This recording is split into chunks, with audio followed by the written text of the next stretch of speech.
안녕하세요. 김선수입니다. 중공 전제정치 20번째 시간입니다. 지난 9월 30일 중국에서 개봉된 영화 장진호는 현재 전 세계에서 개봉된 영화 중에서 세계 박스오피스 1위에 올랐습니다. 또한 14억 인구를 바탕으로 한 거대 중국 시장에서도 기존의 역대 1위로 8억 7,032만 달러 약 1조 325억 원의 매출을 올렸던 특수부대 전랑2를 뛰어넘을 것이 확실시 된다고 합니다. 그러나 장진호 영화는 시진핑과 중공에 의해 완전히 조작된 가짜입니다. 시진핑은 왜 지금 이런 무모한 조작을 통해 선전선동에 나섰던 것일까요? 중국 인민들은 과연 시진핑의 의도대로 감동의 물결에 휩싸였을까요?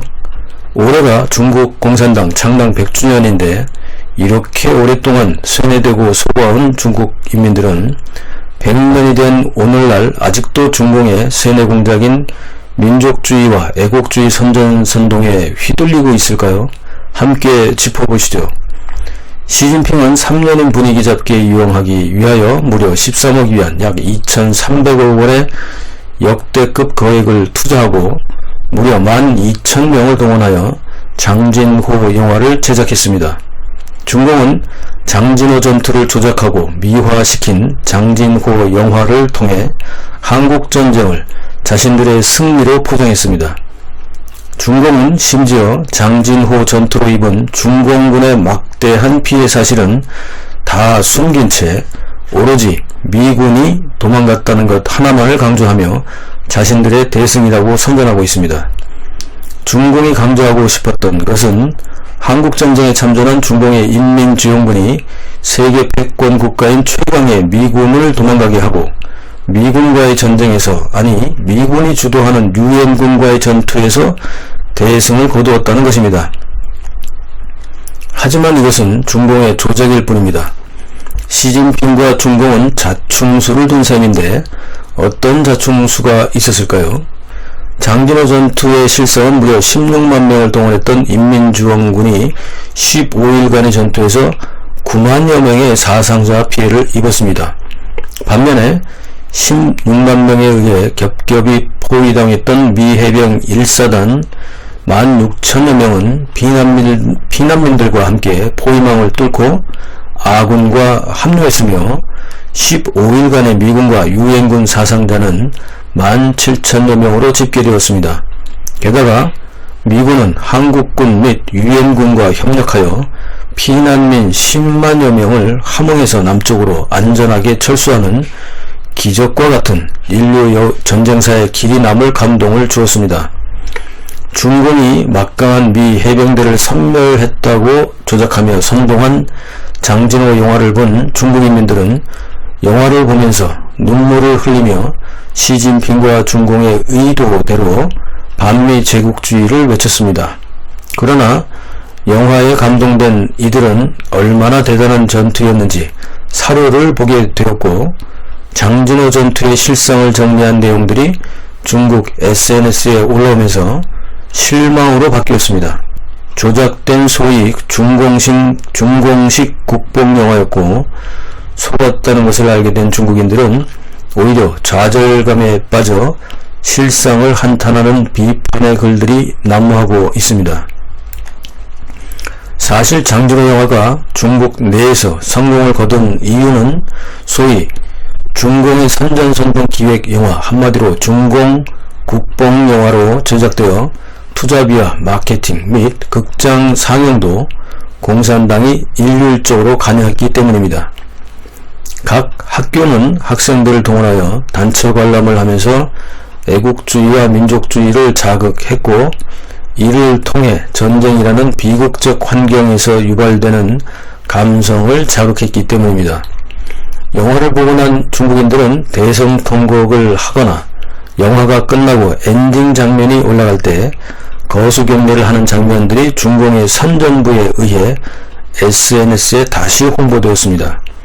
심지어 어떤 학교의 학생단체 관람에서는 영화를 다 보고 장진호 전투에서 병사들이 언 감자와 곡식 가루로 끼니를 때웠던 장면을 따라하여 실제로 언 감자와 곡식가루를 먹으면서 애국심과 미국에 대한 적개심을 불태우는 퍼포먼스를 하기도 했습니다.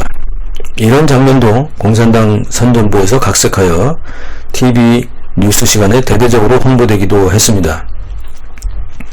이뿐만이 아니라 선전선동의 최전선에 앞장선 공산주의 청년단, 공청단은 영화감상 이후 언론 인터뷰에 있어서도 획일적인 애국주의 문구를 똑같이 사용하는 어처구니 없는 일들도 자행했습니다.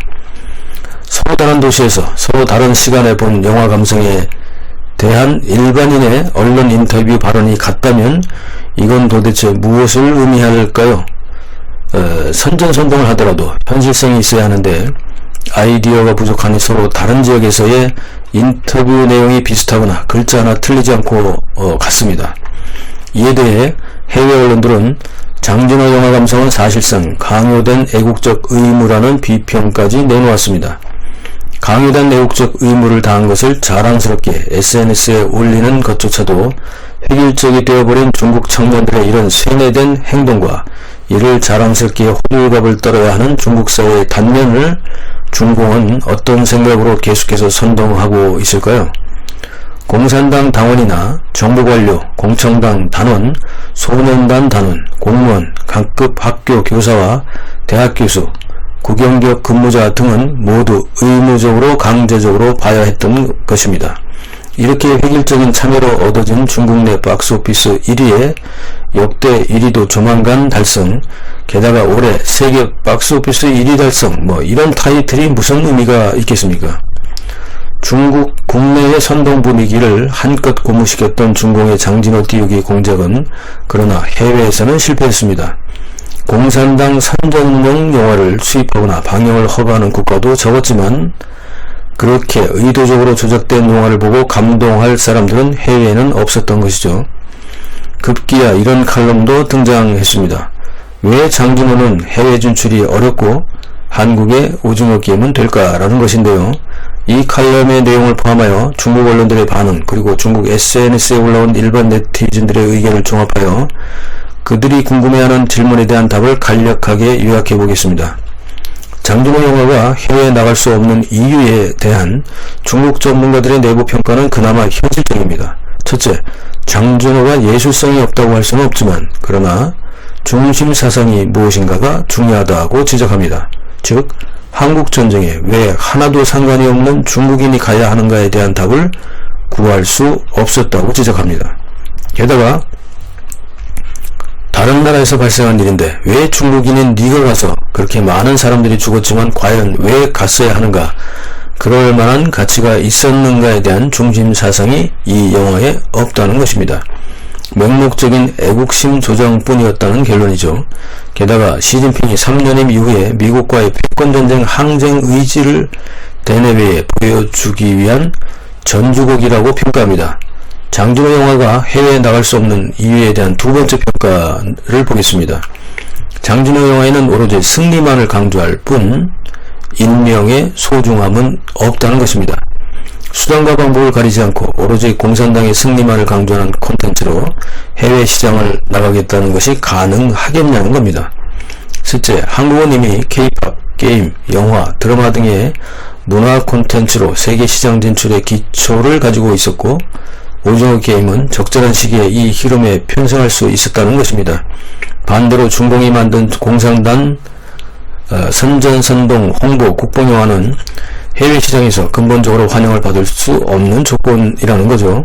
넷째, 한국 문화 콘텐츠 제작의 특징은 자율적이고 제한 없는 창의력에 근거하지만 중공은 중국에서 생산되는 모든 콘텐츠를 검열을 통해 제한하고 통제하기 때문에 창의력에 한계가 있을 수밖에 없다는 점을 지적합니다. 다섯째, 한국 정부는 영화진흥법 등의 법적 제도적으로도 표현과 창작의 자유를 제한하지 않지만 중공은 거액을 투자하여 완성된 작품도 검열해서 일부분을 삭제하거나 아예 작품 자체를 몰수해 버린다는 거죠. 여섯째, 한국은 주제의 선정에 있어서도 제한이 없어서 전직 대통령 문제나 역사 문제 혹은 중요하고 민감한 사회 문제 등의 모든 영역에서 자유롭게 주제를 선정하고 심지어 강렬하게 비판할 수 있지만 중공은 오로지 중공이 제안한 영역 안에서만 가능하다는 점도 지적합니다. 비판은 어림도 없죠. 실제로 한국에서 선정하는 방식의 주제를 중국에서 선정했다가는 과연 생존 안전마저도 보장될지 의문이기도 합니다. 일곱째, 자본 투자나 마케팅 측면에서도 세계적 플랫폼인 넷플릭스는 많은 자금을 투자하고 넷플릭스 플랫폼을 활용하여 마케팅을 했지만 투자자라고 해서 넷플릭스가 한국의 오징어 게임의 주제 선정이나 제작 과정에 전혀 개입하지 않았다는 점을 지적합니다. 중공이 이렇게 완전한 창작 자유 공간과 방식을 허용할 수 있겠느냐는 것입니다. 여덟째, 한국의 문화 콘텐츠에는 바로 시장의 반응, 즉 고객들의 감성과 불만, 그들의 애환과 생활의 문제점, 고민 등이 주제로 선정되고 그 고민들을 함께 나누는 시장 위주의 고객 지향적인 창의력이 발휘되기 때문이라는 점을 들 수 있습니다. 그러나 중공은 오로지 공산당 만세밖에 없으며 공산당 승리밖에 없죠. 마지막으로 아홉째 이유는 공산당이 만들거나 통제하여 허용하는 콘텐츠는 제작 목적 자체가 제한되기 때문에 창의력에 대해 아니란 생각을 할 수밖에 없다는 겁니다. 즉 공산당이 하라는 대로 잘 만들기만 하면 작품과 창의력의 가치를 포기하는 대신 돈과 명예를 얻기 때문이라는 겁니다. 공산당이 시키는 대로 만들면 아무런 문제도 없고 투자금도 받고 전국 극장 개봉관도 자동으로 해결되고 게다가 공산당이 알아서 선전해주니 입장 수입은 전혀 걱정이 없기 때문이죠. 그러니 소위 중공 국뽕에 맞춰서 대충 유머도 끼워놓고 다른 나라 컨텐츠도 카피하여 슬쩍 집어넣고 이렇게 내용을 채우면 된다는 겁니다. 한마디로 작품의 주제 선정과 이 작품을 왜 만드는지에 대한 고민이 전혀 없이 공산당이 시키는 대로 만든 작품이 과연 해외에서 먹히겠냐는 거죠. 한국 콘텐츠의 성공 사례를 보면 바로 답이 나오지만 이런 분석을 하는 것조차 제약을 당하는 공산당 통제 사회에서 선택은 생존과 돈이 될 수밖에 없다는 자주 섞인 한탄이 중공 독재의 현실입니다. 비판은 의외로 또 이렇게도 이어집니다. 중국인이 참전하고 큰 희생을 치른 뒤에 한국전쟁에 대한 결과를 볼 때에도 중공의 한국전쟁 참전은 성공이라고 볼 수 없다는 것입니다. 최근 중국 네티즌들의 의견도 이런 추세를 반영합니다. 한국전쟁에 중국이 참전하여 과연 얻은 것은 무엇이며 잃은 것은 무엇인가라는 논쟁인데요. 이 논쟁의 결론도 크게 보면 아래와 같습니다. 중공군의 한국전쟁에 참여한 뒤에 참혹한 결과는 세 가지로 요약할 수 있습니다. 첫째, 많은 중국인들이 희생되었지만 결국은 한반도의 민족 분열을 조성했을 뿐이다. 둘째, 많은 중국인들을 희생시켰는데 결국은 김씨왕조 3대 세습 체계에만 도와줬을 뿐이다. 이것이 의미가 있는 일인가? 셋째, 한국전쟁이 한참이나 지난 오늘을 비교해보면 중공의 참전 가치는 더욱 하락한다고 비판합니다. 즉, 긴 말 필요 없이 야간에 한반도의 사진을 비교해보면 극명하게 차이가 난다는 겁니다. 북한은 평양 주변만 밝을 뿐이고 반면에 한국의 경제 성장은 엄청나다는 거죠. 결론적으로 한국전쟁에 중공군이 참전했기 때문에 타이완 무력 통일의 기회를 잃었다고 한탄합니다. 한국전쟁이 남북이 싸울 때 아직 국공내전이 끝나지 않은 상태였기 때문에 중공군은 오히려 타이완을 무력 점령하면서 이미 판세가 기울어 북한의 북부 지역에 이른 미군 및 유엔군과 협상을 통해 타이완 무력전쟁에 미군이 개입하지 말도록 했어야 한다는 거죠. 물론 이런 결론은 최근에 미국이 타이완을 가라앉지 않는 항모로서 중공을 포위하는 아주 중요한 전초기지로 활용하기 때문에 더욱 이 결론으로 여론이 몰리기도 합니다. 어쨌든 한국전쟁에 중공군이든 포장된 인민지원군이든 참전을 함으로써 타이완 통일의 기회를 놓쳤을 뿐만 아니라 지금까지 70여 년 내내 북한의 김씨 일가에게 끌려다니면서 계속해서 무한정 원조를 지금도 해야 하는 어처구니 없는 상황에 이르렀다는 겁니다. 중공은 목적과 목표 지향적인 체제를 만들고 강력한 힘으로 인민들의 생각과 신체를 구속하고 통제하고 있습니다. 중국 인민들은 심지어 자신의 생각이나 신체나 재산도 언제 중공에게 억울한 누명으로 통제당할지 모르는 삶을 살고 있습니다. 중국인들의 선택은 둘 중에 하나입니다. 중공에 무릎 꿇고 꼬리치며 충성하면서 약간의 재물을 얻으며 생명을 보존하거나 방법을 강구하여 해외로 도망가는 것입니다. 이것은 중국인들이 스스로 자조하고 한탄하며 내뱉는 한숨 섞인 절망적인 표현이기도 합니다. 동시에 한국의 발전과 자유에 대해 부러우면서도 시기하고 질투하는 이중적 태도를 보이는 것도 중공의 통제를 받고 사는 이들의 비애이기도 하죠. 시청자 여러분, 영상 어떻게 보셨습니까? 중공 전제정치 시리즈는 계속됩니다. 구독, 알람, 좋아요 눌러주시고요. 다음 방송에 뵙겠습니다. 감사합니다.